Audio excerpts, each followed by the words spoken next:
Monsieur le Président, nous sommes prêts. Bien, parfait. Magnifique, nous pouvons commencer.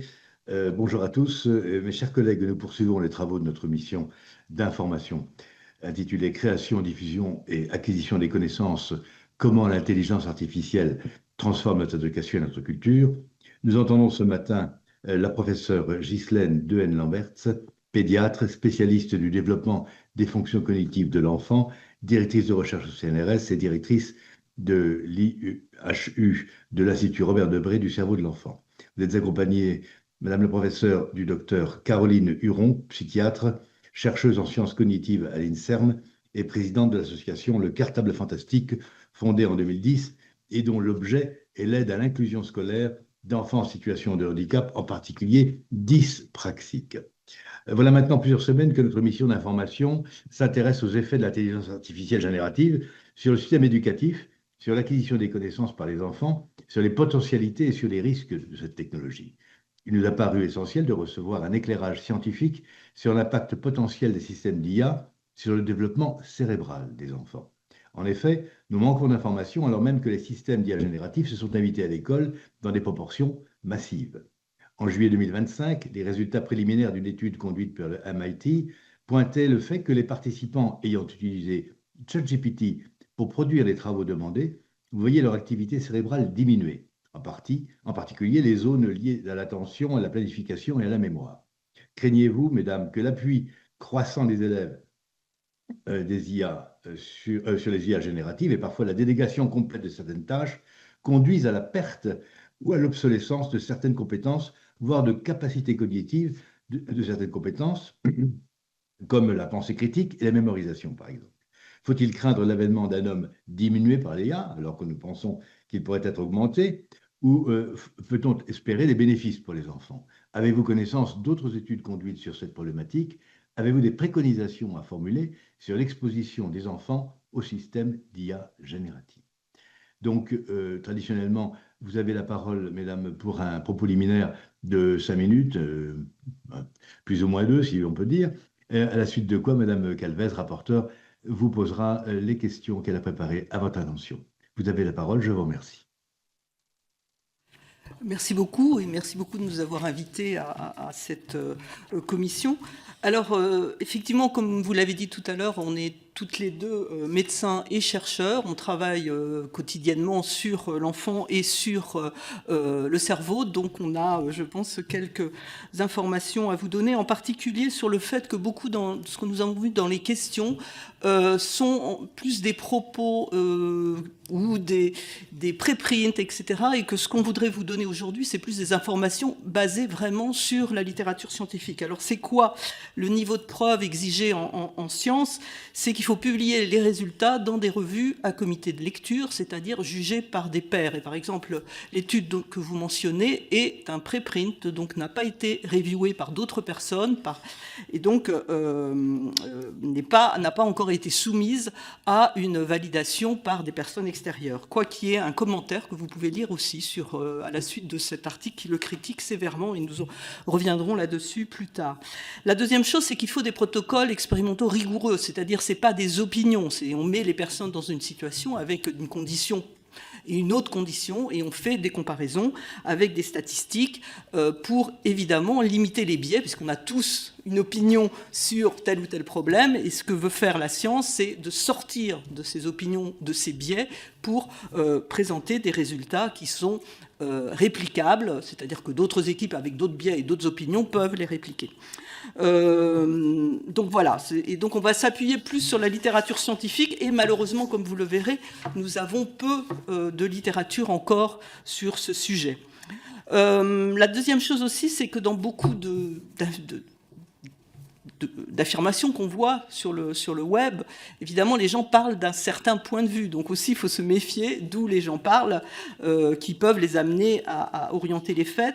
Et la dernière chose, c'est qu'on a toujours un biais cognitif qui est bien connu de s'alarmer. Parce que dès qu'il y a quelque chose de nouveau, c'est évidemment très grave. Et voilà. Et donc, il faut, de toute façon, il faut étudier ce qui se passe et non pas se reposer sur ce biais. Ce qui n'invalide pas, évidemment, la vigilance qu'il faut garder vis-à-vis de toute nouvelle innovation. Le deuxième point qui est lié donc à notre expertise, c'est plutôt le fonctionnement cérébral. Et je pense qu'il y a une métaphore qu'il faut écarter d'emblée, que le cerveau n'est pas un muscle.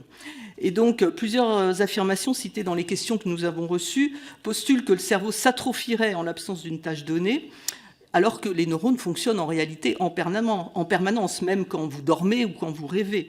Lorsqu'une fonction n'est plus sollicitée, les neurones ne cessent pas de fonctionner, ils se réorganisent pour d'autres usages. C'est ce qu'on appelle la plasticité cérébrale, et c'est ce qui est à la base de nos apprentissages.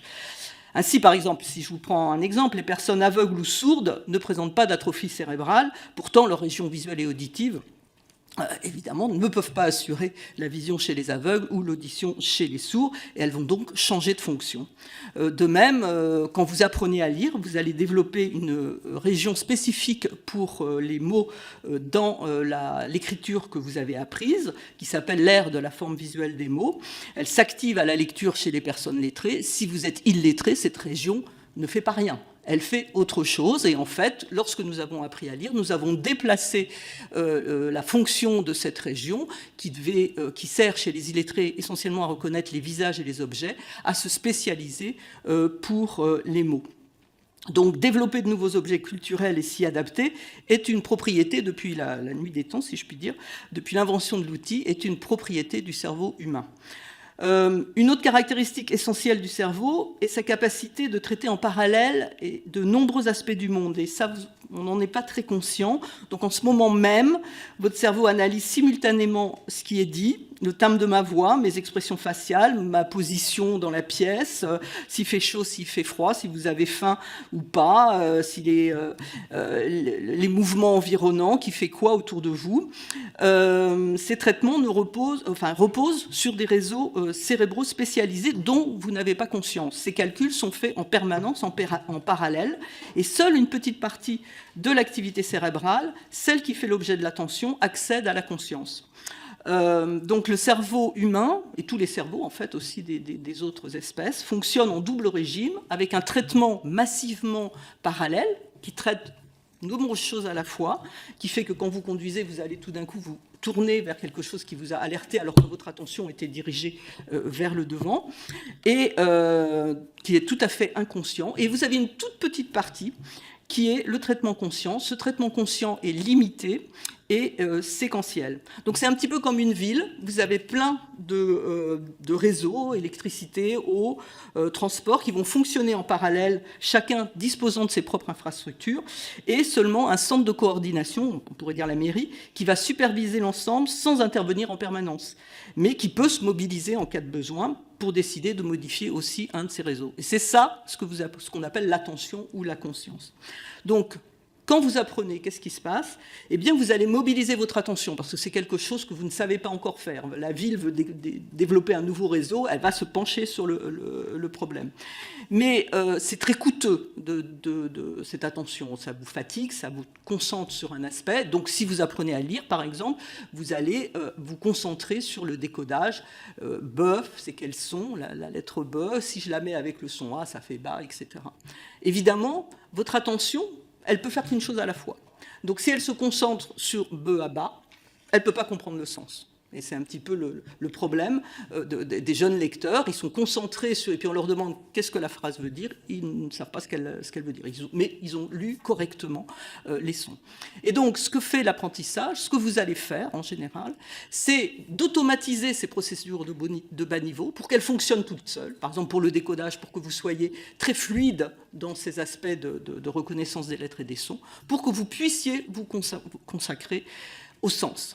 Alors, on a une illustration très claire. On a suivi des enfants pendant tous les 2 mois en imagerie par résonance magnétique, en IRM, pour voir comment ils apprenaient à lire. Et on voit très bien que tout au long de la première année, vous avez une activation très importante des régions attentionnelles. Et puis, en CE1, donc l'année d'après, ils sont devenus beaucoup plus fluides et cette activation disparaît. Est-ce que ça veut dire que leur cerveau s'est atrophié? Pas du tout. Ça veut dire que vous avez automatisé une activité, vous l'avez elle est totalement fluide. Et maintenant, votre attention, qui est un phénomène, comme je vous l'ai dit tout à l'heure, très sériel, peut se consacrer à autre chose. Et par exemple, dans la lecture, peut se consacrer au sens. Donc, toute mesure du cerveau, de ses activités cérébrales, ne peut pas être interprétée uniquement en diminution, augmentation. Il faut intégrer ça dans un modèle neurocognitif de l'apprentissage. Et donc, on reviendra peut-être sur cette étude du MIT. Le fait de libérer l'attention est peut-être bénéfique. Simplement, comme on le verra tout à l'heure, cette étude souffre de tellement de problèmes qu'on ne peut même pas dire de quoi, qu'est-ce qui s'est passé au cours de l'étude. Donc voilà, c'est juste pour vous rappeler que les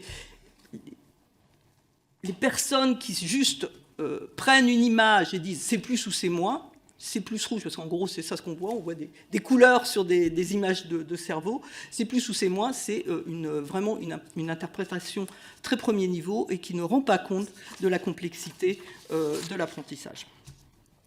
Et je vais terminer aussi pour vous dire que la structure du cerveau, pendant les 20 premières années, évolue énormément. Pour nous, un adulte, c'est 25 ans, parce qu'il y a encore beaucoup de changements après 25 ans, vraisemblablement encore tout au long de la vie, jusqu'au moment où, d'ailleurs, vous allez commencer à diminuer. Et pendant cette période d'intense développement des 20 premières années, vous avez non seulement un développement du cerveau, mais un enrichissement des performances cognitives de l'enfant et aussi de son expérience du monde. Donc on ne peut pas comparer non plus un enfant de 3 ans, un enfant de 7 ans, un enfant de 12 ans à un adulte. Il va falloir, si on veut répondre à vos questions, que nous ayons des études chez chacun des âges et qu'on voit l'utilisation de l'IA, parce qu'en plus, ils ne vont pas faire les mêmes utilisations à 3 ans qu'à 20 ans. Effectivement, les différences entre un enfant de 3 ans et un enfant de 10 ans sont plus marquées sur tous les plans qu'entre un adulte de 30 ans et un adulte de 50 ans. Comme je parle sans lire mon texte, je ne sais plus où j'en suis.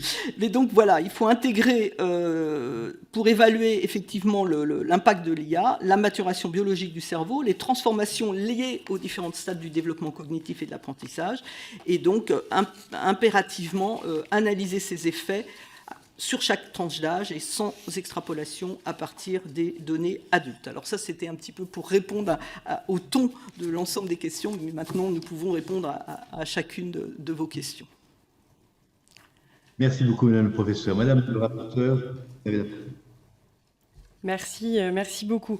Alors, on a bien compris dans vos propos introductifs qu'on ne va pas utiliser le mot muscle pour le cerveau, ne pas parler d'augmentation ou de diminution, mais vraiment suivre justement dans ces premières années que sont les 20 premières années d'une vie, comment on peut décrire les phénomènes d'apprentissage. Vous nous avez donné des exemples sur l'attention, quand on fait le B et le A, on n'est pas forcément en même temps sur la signification de ce que représente le bas. Mais je voulais savoir aujourd'hui, quand on introduit le numérique il y a quelques années dans l'apprentissage auprès des plus jeunes, qu'est-ce que ça a pu changer déjà? C'est-à-dire le numérique, avant même de parler d'intelligence artificielle. Est-ce que vous avez des constats à pouvoir nous partager, notamment sur la capacité du numérique à avoir pu personnaliser les apprentissages.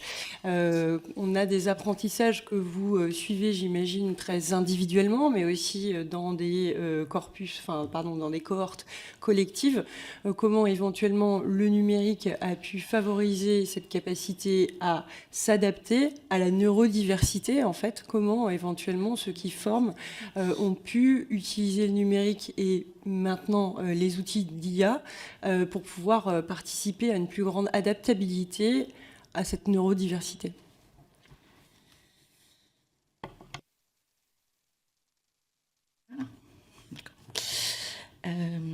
Ok, donc je vais répondre sur les aspects neurodiversité et Ghislaine, je ne sais pas si tu pourras répondre sur des aspects plus standards. Donc le fait que les technologies numériques aident les enfants en situation de handicap, c'est une donnée démontré maintenant. J'en avais parlé devant la commission des experts sur les écrans réunis par le président de la République, et on a des données qui montrent qu'il y a un bénéfice sur l'apprentissage, il y a un bénéfice sur l'autonomie, il y a un bénéfice sur l'engagement de ces élèves dans les tâches scolaires, il y a aussi un bénéfice sur l'estime de soi, et il y a un bénéfice presque contre-intuitif qui est que, contrairement à ce qu'on nous dit souvent, ça diminue la stigmatisation. Donc, ça facilite les relations avec les pairs. Voilà. Donc, on n'a pas de doute sur le fait que mettre des technologies numériques pour les enfants à besoins spécifiques, c'est une vraie aide. Ça peut être une aide pour écrire, pour les enfants qui ne peuvent pas tenir un crayon. Par exemple, les enfants dyspraxiques, qui sont obligés de porter toute leur attention sur le dessin des lettres. Et au même titre que les primo-lecteurs, du coup, ils ne peuvent pas comprendre le sens. Les enfants qui portent toute leur attention sur le dessin des lettres, ils ne peuvent pas écrire une rédaction correcte en écrivant. Donc, l'IA, là-dessus, elle va permettre d'aller un cran au-dessus, parce qu'elle va permettre assez facilement de rendre accessible un certain nombre de choses. Par exemple, vous savez que les manuels scolaires, y compris numériques, du commerce, ne sont pas accessibles aux enfants en situation de handicap, parce que, en fait, souvent, c'est quand même des doubles pages où ça permet pas. L'accessibilité, quand on est au niveau pédagogique, ça veut dire deux choses. Ça veut dire que, bien sûr, il faut pouvoir lire l'exercice, mais il faut aussi pouvoir le faire. Donc, l'idée d'avoir un exercice numérique accessible, ça veut dire qu'il faut que l'enfant puisse l'utiliser en situation classe, en même temps que les autres sont en train d'écrire avec un crayon pour faire exactement la même chose.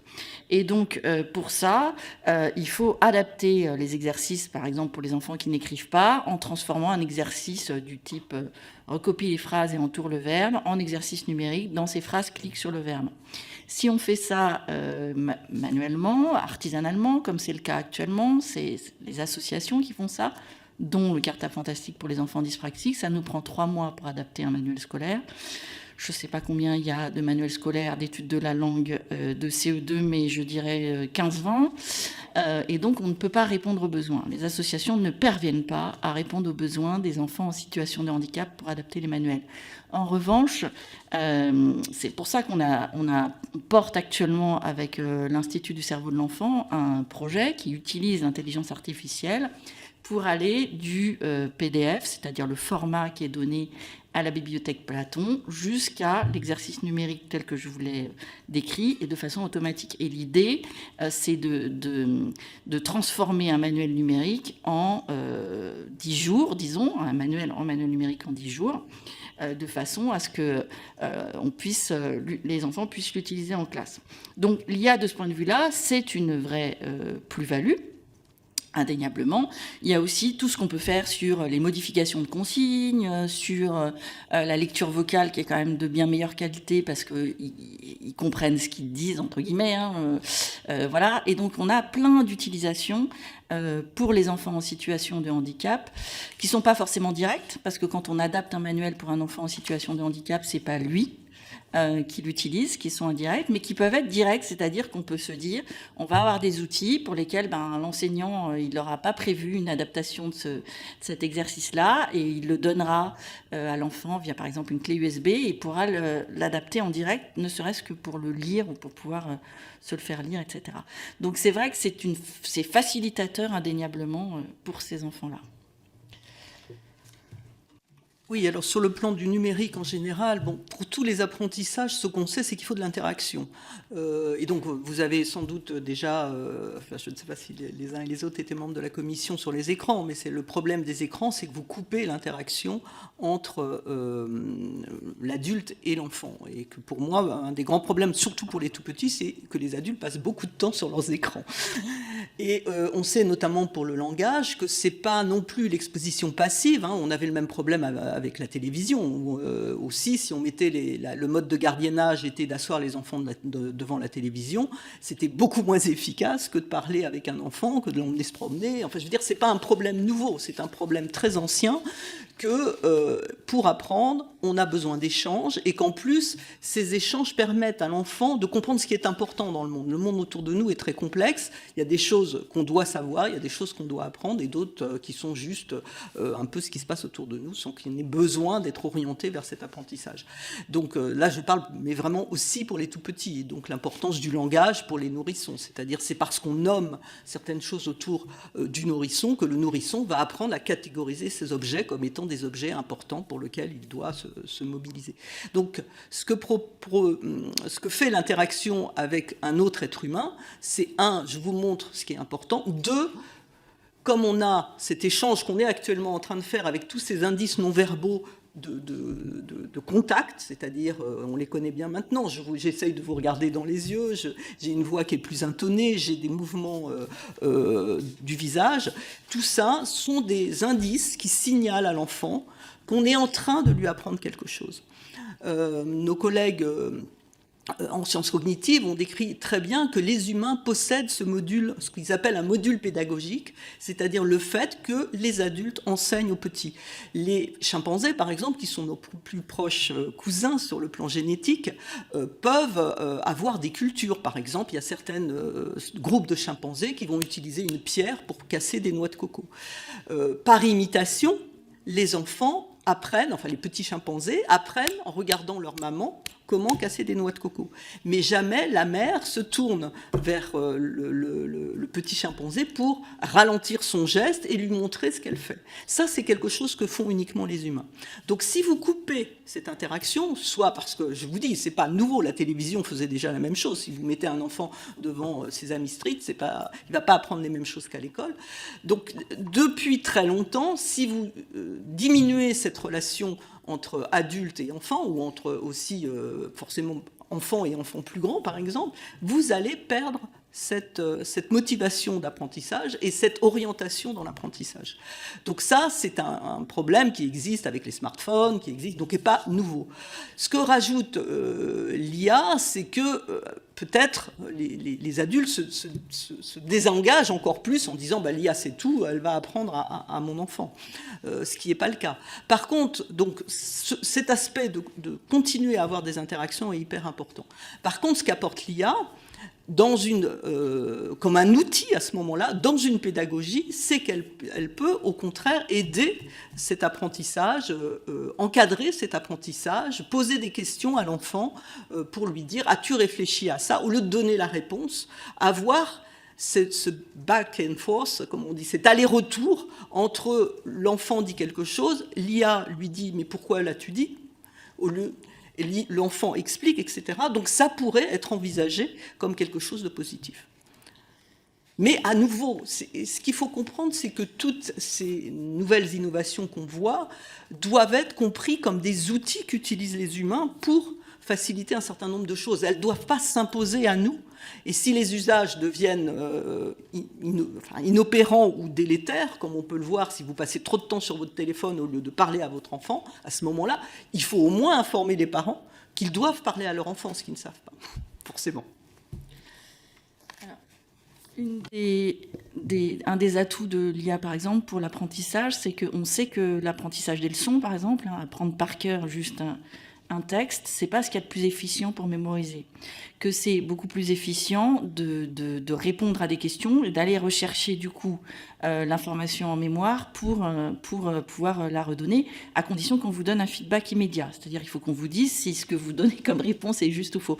Et ça, il y a énormément de jeunes qui utilisent l'IA pour ça, c'est-à-dire ils mettent leurs leçons et l'IA génère des quiz ou des questions auxquels il faut qu'ils répondent. Donc ça, c'est un apprentissage, par exemple. C'est une utilisation de l'IA qui est bénéfique. Donc il peut y avoir des utilisations bénéfiques.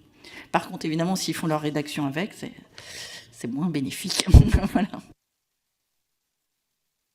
Sur la notion d'interaction que vous venez de développer, l'interaction entre humains, on a aussi vu des interactions qui allaient jusqu'à l'attachement, en fait, c'est-à-dire que la relation que pouvait avoir l'utilisateur de l'outil IA et les réponses que lui donnait l'IA étaient parfois teintées de beaucoup de bienveillance, voire de beaucoup de tolérance, et que finalement, on se disait que c'était plus simple de communiquer avec son outil IA, qui ne faisait jamais de remontrance, plutôt qu'avec son entourage. Est-ce que vous avez pu assister dans vos recherches à ces débuts d'attachement et comment justement bien différencier ce qui pourrait être la relation humaine et le risque, si l'interaction peut être une opportunité, mais quels sont les risques d'attachement et voire de dépendance avec ces outils ? Alors, évidemment, moi, je travaille plutôt sur le tout petit, donc je sais pas de... Et je pense qu'il n'y a pas encore... Le problème, c'est que le développement de ces IA aussi efficaces, c'est quand même récent. Et en plus, elles sont en train de se développer. Enfin, je ne sais pas si vous les utilisez vous-même, mais moi, je suis complètement bluffé par ce qu'elles sont capables de faire actuellement. Mais ce qu'il faut se rendre compte, c'est que ces IA sont des structures probabilistes, c'est-à-dire elles utilisent le contexte. Si elles ont vu certains mots toujours dans le même contexte, elles vont associer toujours ce même contexte. Et c'est ça qui donne l'illusion, elles font ça maintenant de façon remarquable, l'illusion d'intentionnalité, d'affection, etc. Et donc il faut, à mon avis, former les enfants, former les adultes aussi au fait que ce n'est pas une vraie interaction, ce n'est pas une personne derrière, malgré qu'elle donne l'illusion de la personne. Ce qui veut dire aussi, d'un autre côté, c'est qu'on utilise, nous aussi, plein d'indices d'attachement, plein d'indices pour nous attacher à quelqu'un. Ce qui révèle aussi quelque part la part mécanique, dans le sens d'indices qu'on peut mesurer, qui existent dans nos relations avec les autres. Donc c'est un peu compliqué. C'est parce que l'IA, pourquoi l'IA elle marche ? C'est parce qu'elle s'applique sur tout ce que ont été découverts, sur tous les signes verbaux et non verbaux qu'on donne en permanence pour dire vous m'intéressez, je vous aime, etc., etc. Je suis bienveillant avec vous, etc. Donc plus on va comprendre le cerveau humain, plus on va pouvoir donner à des agents artificiels des capacités pour interagir avec le cerveau humain.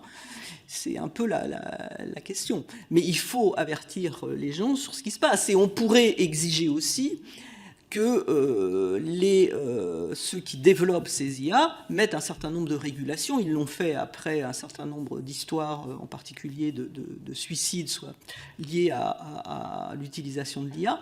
Mais donc ça, c'est des points de vigilance pour lesquels il faut qu'on soit présent et qu'on oblige ces sociétés à mettre des garde-fous. Mais d'un autre côté, je dirais aussi, j'avance encore, j'ai un peu l'esprit d'escalier, donc arrêtez-moi si des enfants trouvent plus de bienveillance dans l'IA que dans leur milieu naturel, ça nous pose aussi une question. En particulier, on y reviendra peut-être sur le climat scolaire, et je pense qu'une des choses qu'on a peut-être à mobiliser avant l'IA, c'est la formation des enseignants et de tous les personnels médicaux et éducatifs qui interviennent auprès de nos jeunes, parce que nos jeunes ne vont pas bien, ça on le sait. Et donc, s'ils vont chercher dans l'IA quelque chose qu'ils ne trouvent pas dans les interactions naturelles, ça nous pose une question.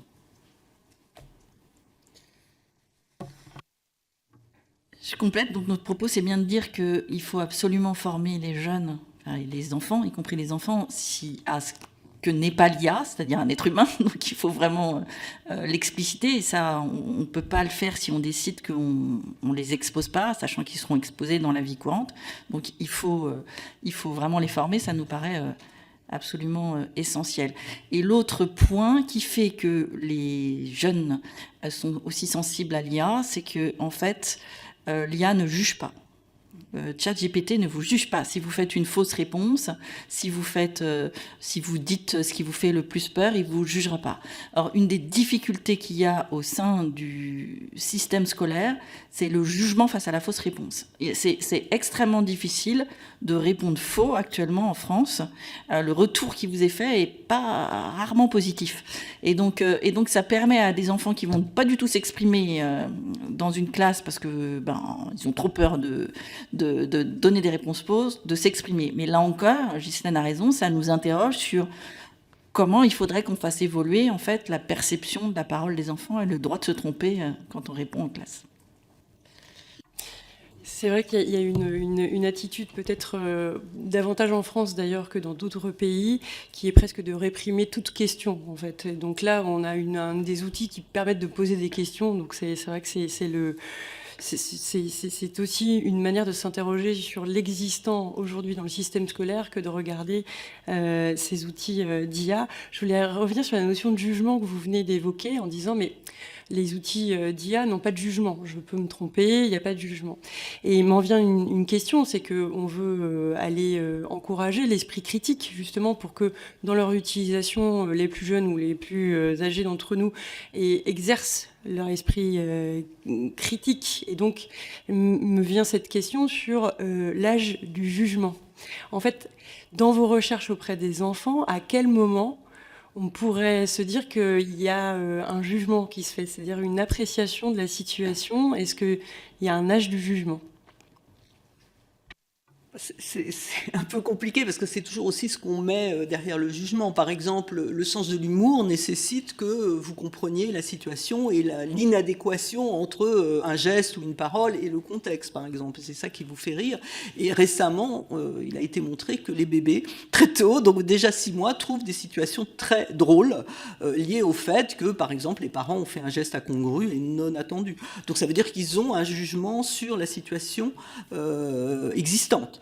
Donc à partir de là, évidemment, l'aspect de jugement sur ce qui se passe va se développer avec l'âge, parce que vous allez avoir non seulement un développement de vos régions cérébrales, qui sont les régions frontales, qui sont celles qui permettent la planification, de maintenir beaucoup d'idées en même temps, et donc de pouvoir, puisque vous n'en avez qu'une à la fois que vous traitez, mais vous pouvez de façon fluide basculer de l'une à l'autre, et ça va nécessiter un développement de ces régions frontales qui fonctionnent dès le départ, mais qui évidemment deviennent de plus en plus efficaces.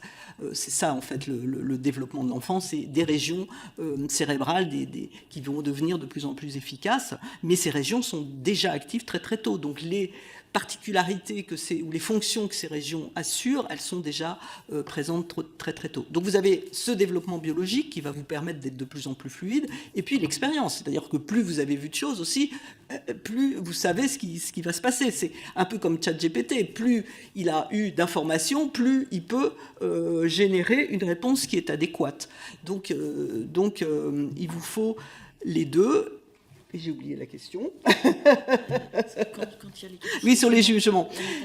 Et la métacognition, donc c'est quelque chose. Donc la métacognition est le fait de s'auto-évaluer, de se dire là je sais pas. En fait, là aussi, les expériences montrent très tôt que vers 12-18 mois, un enfant peut se tourner vers sa maman parce que là, il sait qu'il n'est pas capable de répondre.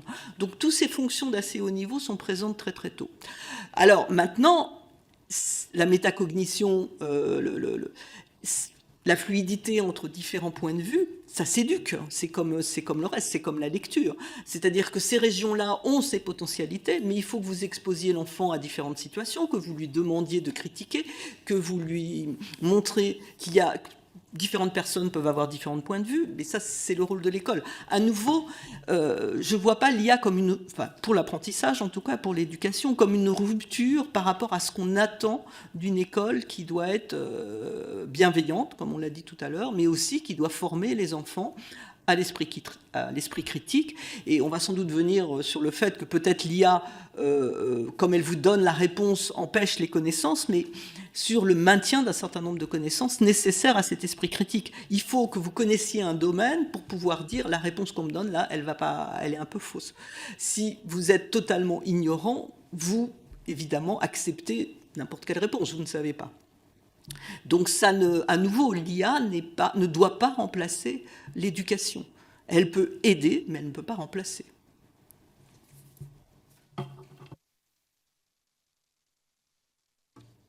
Et pour rebondir sur ce que dit Ghislaine, nous, on ne considère pas que l'IA est un vrai changement par rapport à la capacité à éduquer de sens critique, parce qu'avant, les gens allaient sur Google et ils font pas la distinction, pour la plupart, par exemple, entre les propos de Stanislas Dehaene quand il affirme quelque chose et les propos d'un gourou obscur qui parle du fonctionnement du cerveau et qui n'a aucune compétence particulière dessus. Donc ce sens critique, il fallait de toute façon déjà l'éduquer. L'IA ne change rien. La seule différence, c'est que avant, on se retrouvait avec plein de sites et qu'il fallait un petit peu synthétiser, et que l'IA va vous présenter une sorte de synthèse extrêmement bien écrite, et du coup, vous avez l'impression que donc c'est juste, quoi.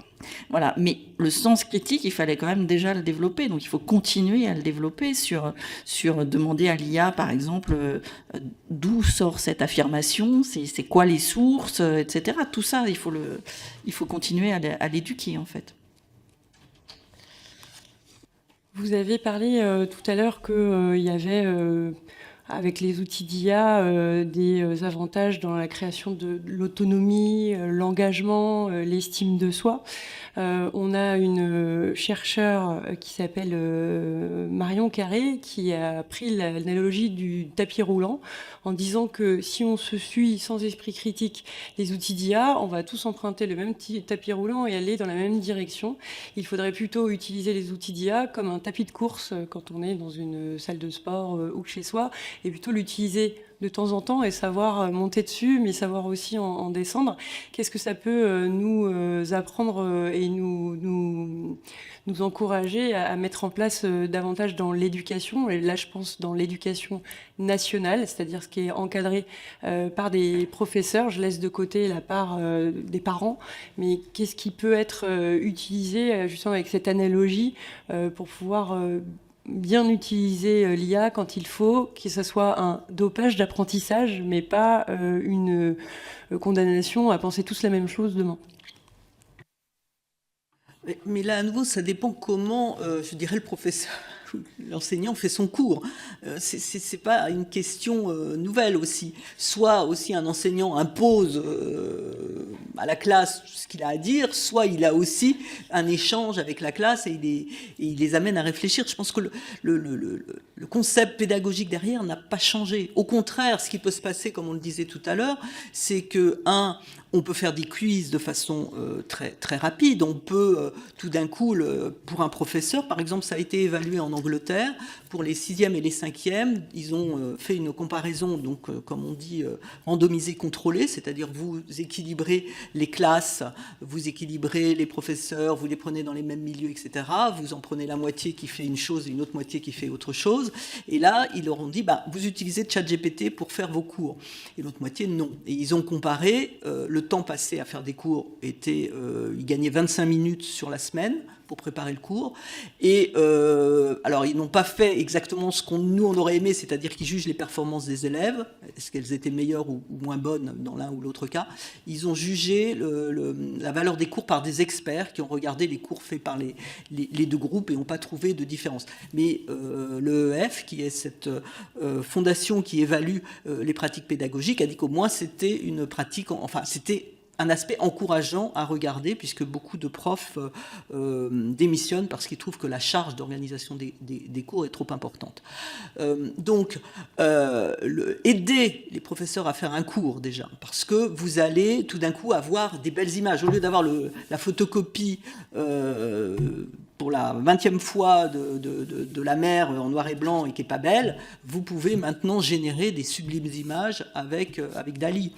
Vous pouvez l'adapter précisément à votre cours. Nous, on le fait même pour nos conférences. Avant, on essayait dans PowerPoint de vaguement mettre deux choses. Maintenant, on demande, et c'est beaucoup plus attirant, ça rend mieux compte de notre pensée et de ce qu'on veut faire passer, parce que on peut corriger directement avec des capacités. Tout le monde n'est pas doué en dessin, par exemple, pour illustrer un cours. Et puis, donc ça peut aider le professeur, et les enfants peuvent aussi avoir chacun, en fonction de leur niveau, des questions particulières pour les amener. On a parlé des groupes de besoins à un moment. On sait qu'il faut enseigner au bon niveau des enfants, pas leur enseigner trop loin de ce qu'ils savent. Et donc, on peut avoir des outils qui peuvent aider, mais qui ne peuvent pas remplacer le professeur pour solliciter des questions au niveau de l'enfant, le faire progresser. Parce que pourquoi aussi les jeux vidéo marchent ? Quelque part, il faut s'informer sur pourquoi tous ces outils marchent. Les jeux vidéo marchent, pourquoi ? Parce que c'est un peu dur, mais pas trop dur. Si vous avez un jeu vidéo que vous n'arrivez pas du tout à passer l'épreuve, vous allez le laisser tomber. Donc mais s'il est trop facile, c'est pas intéressant non plus. Donc en fait, tous ces outils vous permettent de mettre l'épreuve, le test, au niveau un peu au-delà de ce que vous savez faire, mais pas trop au-delà. Et donc, en faisant cette progression de toujours être un peu au-delà des performances, vous pouvez emmener quelqu'un très loin. Et ça, c'est une utilité positive. Et ça veut dire aussi que vous donnez cet instrument à chacun des enseignants, peut-être, si on développe ça dans les classes de façon encadrée et efficace.